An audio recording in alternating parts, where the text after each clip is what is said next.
আসসালামু আলাইকুম। আজ আমি আপনাদেরকে চিকেন রোস্ট রান্না করে দেখিয়ে দেব।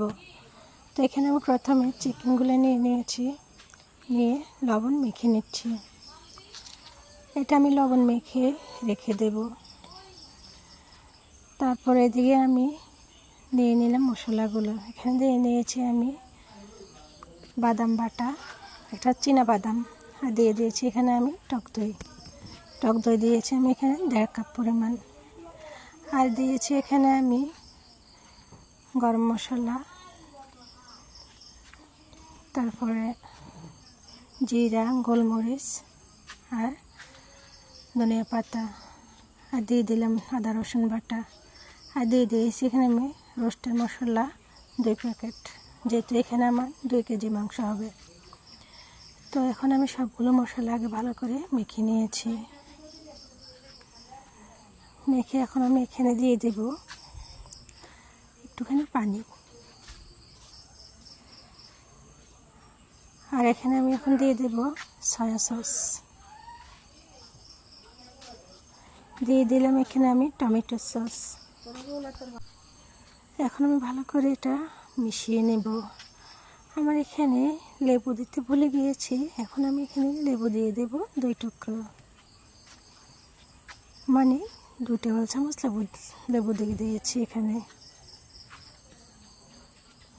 তো আমি এখন এটা মশলাটা ভেজে রাখবো 30 মিনিটের জন্য। এদিকে আমি চিকেনটা ভেজে নিচ্ছি।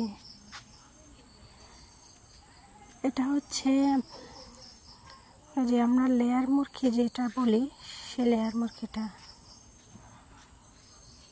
সবগুলো চিকেন আমি ভেজে নেব।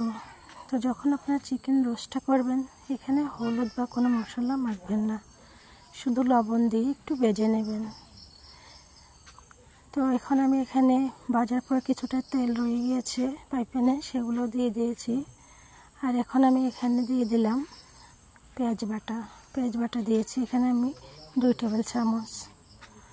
আর আগে থেকে যে মশলাটা আমি মেখে রেখেছিলাম, সেই মশলাটা আমি কষিয়ে নিচ্ছি। দিয়ে দিলাম 3-4টা তেজপাতা দিয়ে যে বাটিটার মধ্যে মশলা ছিল, সেই বাটিটা ধুয়ে আমি একটু পানি দিয়ে দিয়েছি। এখন আমি ভালো করে কষিয়ে মশলাটার মধ্যে দিয়ে দিলাম মুরগিগুলো। তো এখন আমি ভালো করে কষিয়ে দিয়ে দিলাম পানি।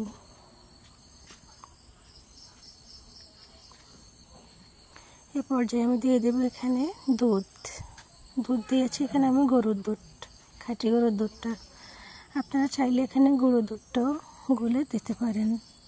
তাই যদি এখন যখন মশলাটা এরকম ঘন হয়ে আসবে, তখন বুঝতে হবে আপনার রোস্টটা হয়ে গিয়েছে। এ পর্যায়ে আমি এখানে দিয়ে দিয়েছি বেরেস্তা। তো তৈরি হয়ে গেল আমার চিকেন রোস্ট।